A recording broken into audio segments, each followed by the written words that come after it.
Hello friends, welcome to our channel your career point. तो दोस्तों, channel पे UK triple S C patwari lekhpal special test series चल रही है। आज इसका 8वां पार्ट है और इससे पहले आपको चैनल पे इसमें 7 पार्ट मिल जाएंगे। तो आज ये कौन सा पार्ट है? 8वां पार्ट है। तो आप चैनल की प्लेलिस्ट में जाके देख सकते हैं। इसमें मिक्स जनरल पेपर चल रहा है जिसमें आपकी हिंदी होती है, उत्तराखंड टेस्ट सीरीज भी होती है और ऑल इंडिया जीके भी होता है। इसमें तो मिक्स क्वेश्चन होता है। जो भी सिलेबस में दे रखा है उसके अकॉर्डिंग इसमें प्रैक्टिस सेट तैयार किए गए हैं।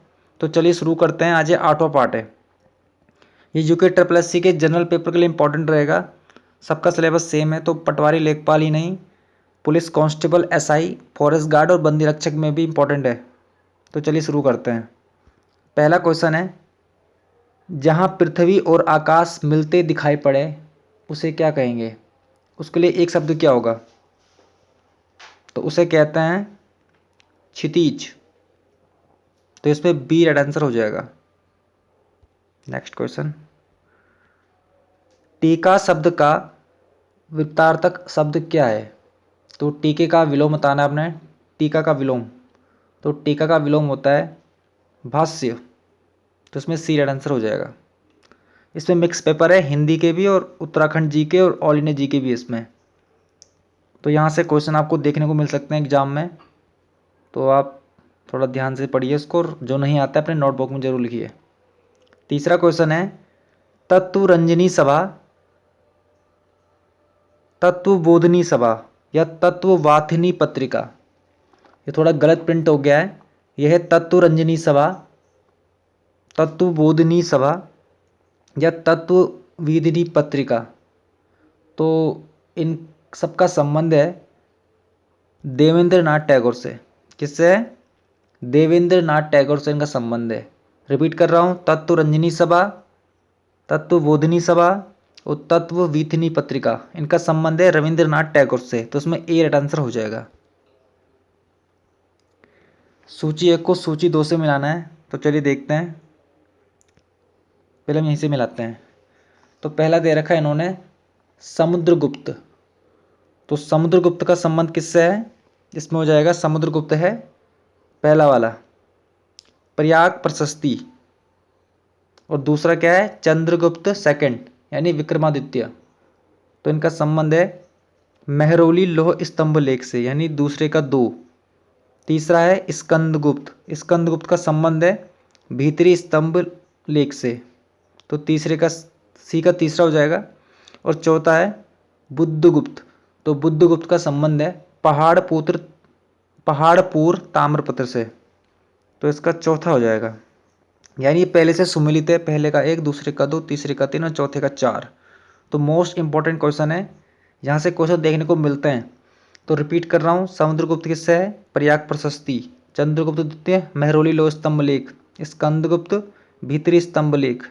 बुद्धगुप्त पहाड़पुर ताम्रपत्र। तो ये दे रखा है इन्होंने। ए का पहला, इसका ये, इसका ये और इसका ये। चलिए, तो इसका राइट आंसर क्या हो जाएगा? पहला वाला हो जाएगा। ये सब सुमेलित है पहले से ये। चलिए फिर से रिपीट कर रहा हूँ, देख लो, कन्फ्यूजन ना हो ना आपको। तो समुद्रगुप्त का संबंध किससे है? ए का पहला वाला, और चंद्रगुप्त सेकंड का मेहरौली स्तंभ से, और स्कंदगुप्त का भीतरी स्तंभ लेख से, और बुद्धगुप्त का पहाड़पुर ताम्रपत्र से। चलिए, तो इसका ए आंसर हो जाएगा। सृष्टि का विलोम शब्द क्या होता है? तो सृष्टि का विलोम होता है प्रलय। फिर से आ गया है, सूची 1 को सूची 2 से मिलाना है। चलिए, इसे मैं छोटा करता हूँ, थोड़ा बड़ा हो रहा है। हाँ चलिए, पहला क्वेश्चन है, कलकत्ता पर नवाब सिराजुद्दौला द्वारा अधिकार कब किया गया? तो किया गया था 15 से 20 जून 1756 में। तो पहले का पहला हो जाएगा। काल कोठरी की त्रासदी। तो काल कोठरी की त्रासदी कब हुई थी? ये हुई थी 20 जून 1756 में। तीसरा है अलीनगर की संधि। तो अलीनगर की संधि कब हुई थी? ये हुई थी ये 9 फरवरी 1757 में। और प्लासी का युद्ध डेट के साथ, तो प्लासी का युद्ध हुआ था 23 जून 1757 में।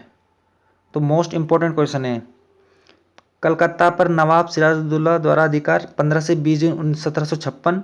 काल कोठरी की त्रासदी हुई थी 20 जून 1756। अलीनगर की संधि हुई थी 9 फरवरी 1757।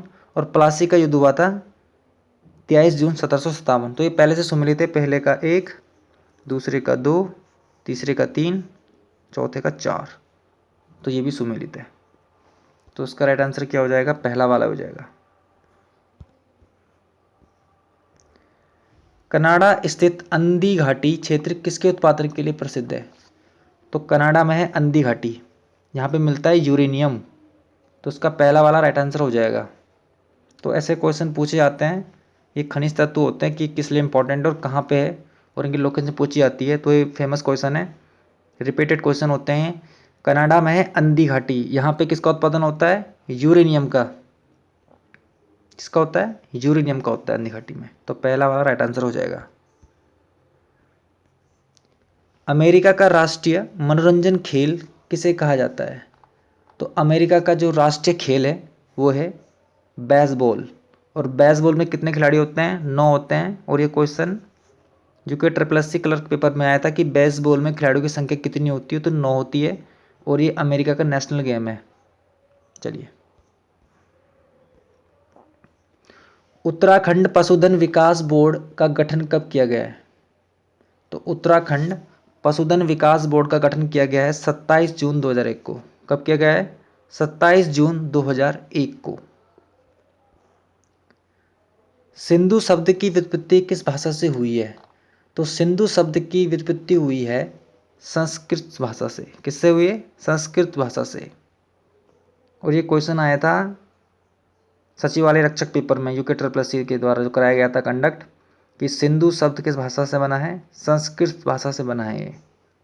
तो इंपॉर्टेंट क्वेश्चन है, रिपीट होते हैं ऐसे क्वेश्चन, तो आपको याद करने पड़ेंगे। तो इसका राइट आंसर हो जाएगा संस्कृत भाषा। केंद्रीय हिंदी समिति की स्थापना कब की गई?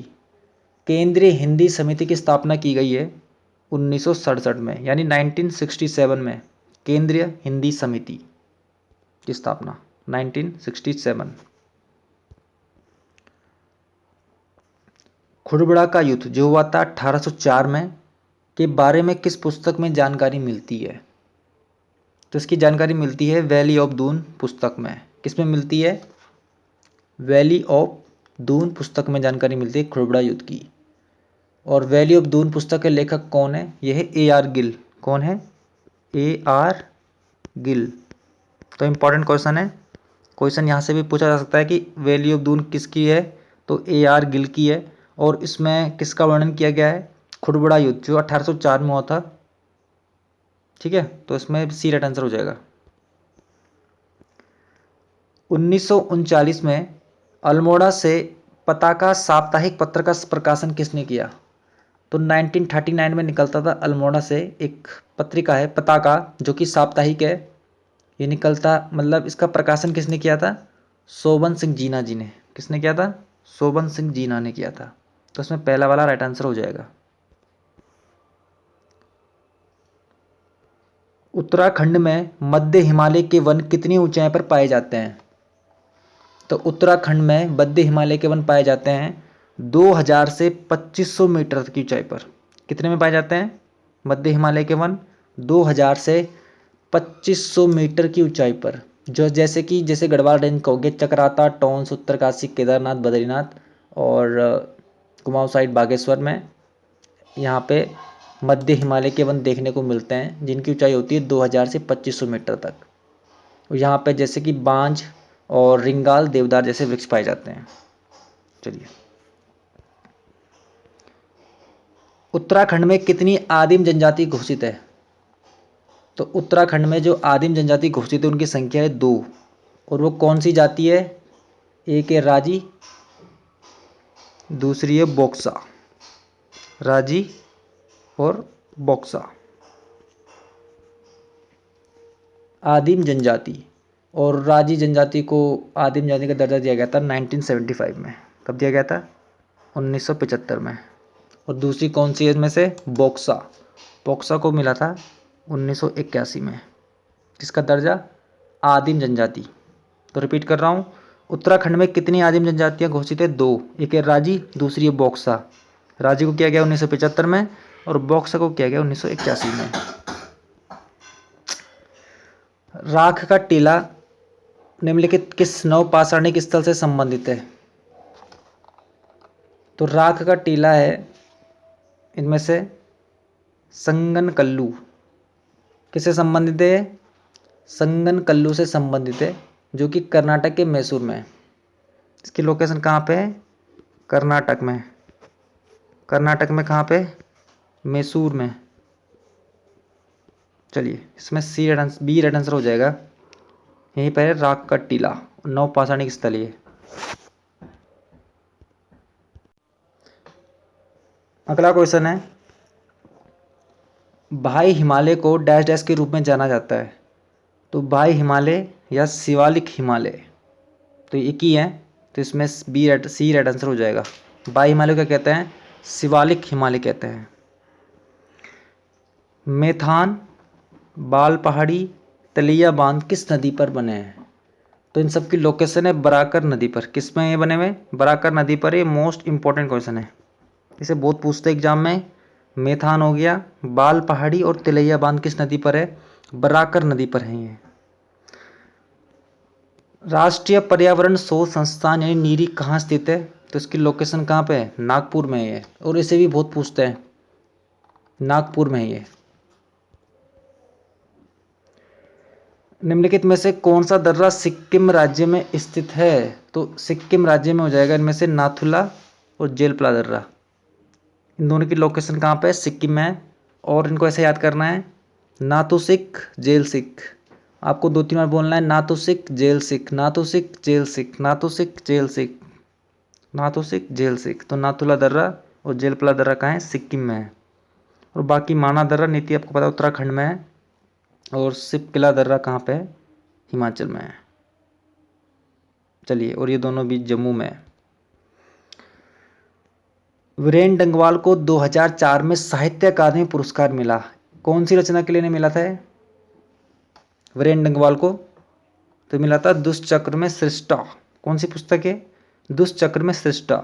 इनका संबंध उत्तराखंड से, ठीक है। वीरेन डंगवाल तो इन्हें मिला था 2004 में साहित्य अकादमी पुरस्कार। तो उसमें बी राइट आंसर हो जाएगा, और क्वेश्चन यूपीएससी एग्जाम में आ चुका है। लच्छा नामक आभूषण कहाँ पर पहना जाता है?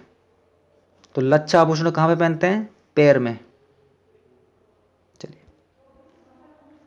पटना झरना स्थित है। पटना झरना की लोकेशन कहाँ पे है?